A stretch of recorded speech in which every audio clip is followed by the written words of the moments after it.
Chào các bạn, mình là Thanh Hằng, sống tại Hungary đã 35 năm. Mình rất yêu cây, nhất là những cây cảnh trồng trong nhà. Sống ở châu Âu, mình cũng học được một vài chiêu của người châu Âu truyền cho. Một trong những chiêu đó là dùng men nở tươi hòa vào với nước để tưới cho cây. Tác dụng chính của nó là kích rễ cây. Nhưng qua thời gian gần 2 năm qua mình sử dụng, mình thấy kích rễ là tuyệt vời, nhưng cây tươi tốt và ra hoa nhanh hơn rất nhiều. Men nở tươi là men người tiêu dùng sử dụng cho làm bánh mì, bánh ngọt. Nó là một loại men vi sinh, một tập hợp men gồm nhiều tế bào men Saccharomyces, còn tươi sống ở nhiệt độ 4 độ C, nó ngủ và không hoạt động.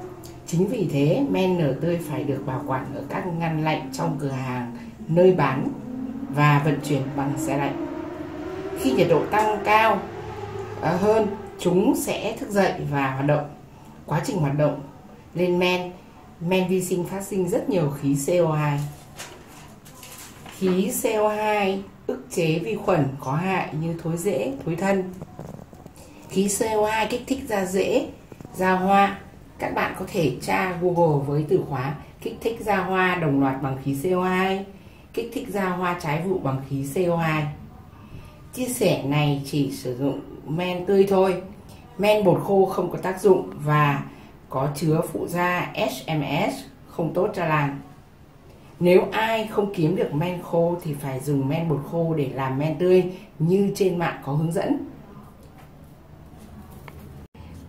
Tại châu Âu, với các bạn sống ở châu Âu, trong Facebook của mình có bài để trong album ảnh có ảnh gần đủ các mẫu tại các nước, có thể mua ở chỗ bán sữa, bán format để trong ngăn lạnh.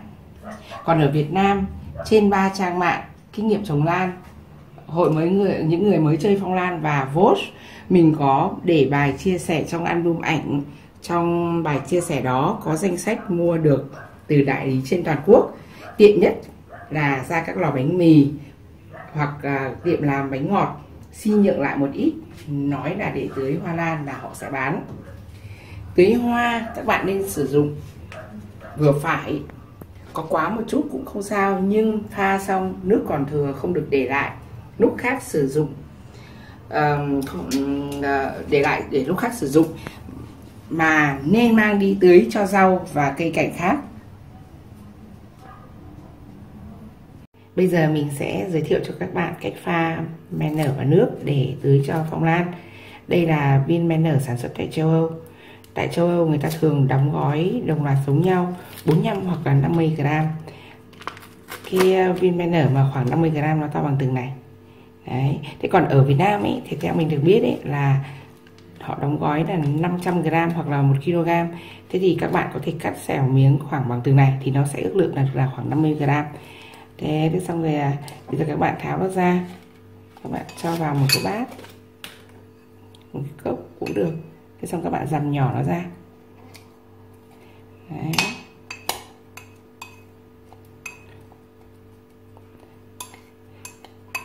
$50 này các bạn sẽ pha vào 10 lít nước. 10 lít nước ấy thì nước máy cũng được mà nước giếng cũng được. Nếu là nước máy nước giếng thì nó lạnh, nên là các bạn nên cho vào xô nước trước một hôm để cho nó tan clo, hoặc là cho nhiệt độ nó ấm lên. Bây giờ cái chỗ mà các bạn đã dằm nhỏ ra, các bạn cho một chút nước nóng vào, sau đó các bạn ngoáy đều và để 10 phút để cho nó hòa tan đều.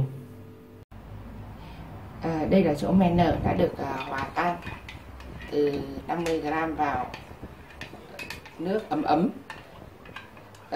Bây giờ mình sẽ lấy cái nước máy mà mình đã để qua một đêm. Đầy cái chậu nước này thì nó khoảng tầm 10 lít nước.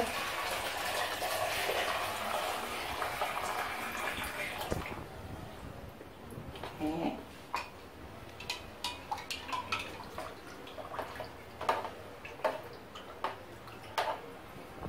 Nếu bạn nào mà làm bằng men khô để ra men tươi thì không định lượng được 50g, để khi pha các bạn nhìn cái độ nước nó nhờ nhờ như thế này là được, không cần phải chính xác quá, bởi vì rằng là nó cũng chỉ là tương đối thôi. Thế nhưng mà không được lạm dụng rất là đặc là không tốt, loãng một chút thì không sao.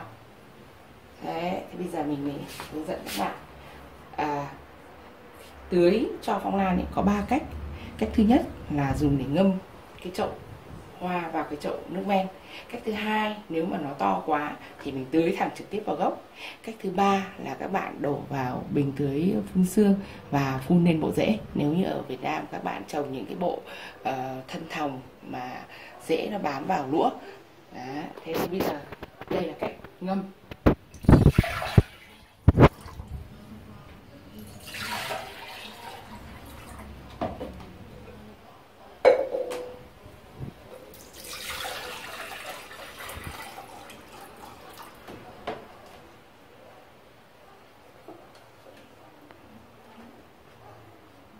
Bao giờ nước men cũng ngập khoảng đến bề mặt của giá thể.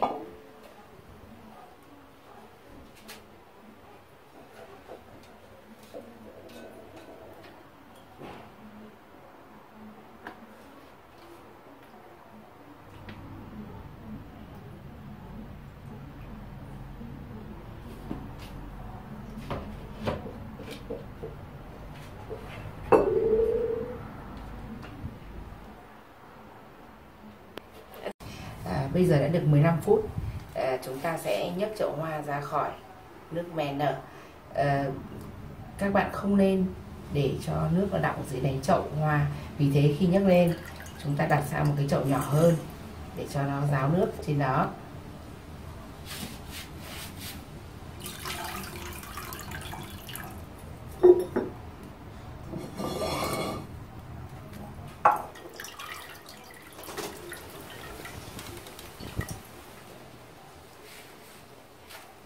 Nếu như mà ở dưới đáy chậu có đọng ấy, thì sau một thời gian nó sẽ bị chua và có mùi hôi như là nước gạo để lâu.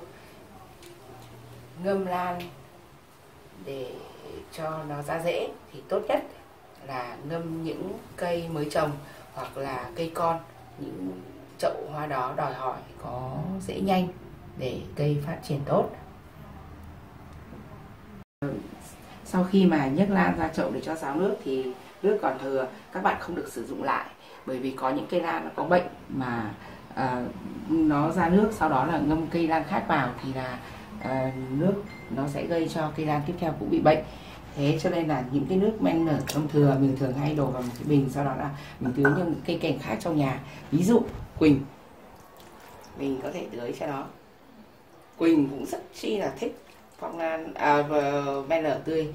Các bạn thử nhìn xem, quỳnh nhà mình ra hoa từ đầu vụ đến cuối vụ, liên tục có hoa và cây phát triển rất tốt. Đó.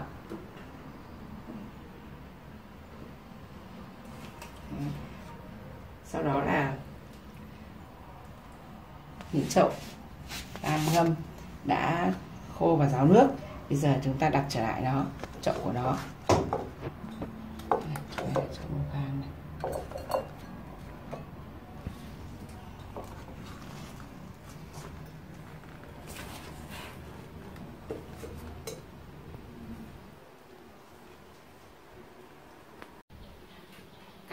Nên 2 tuần ngâm một lần. Những cái cây con và những cái cây mới trồng thì có thể 1 tuần một lần cũng được.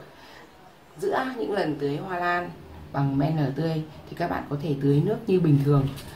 Mỗi một giống cây cần một lượng nước khác nhau thì bạn cứ tưới bình thường như thế, không cần phải suy nghĩ rằng là tưới men nở rồi thì không được tưới nước hay không tưới nước.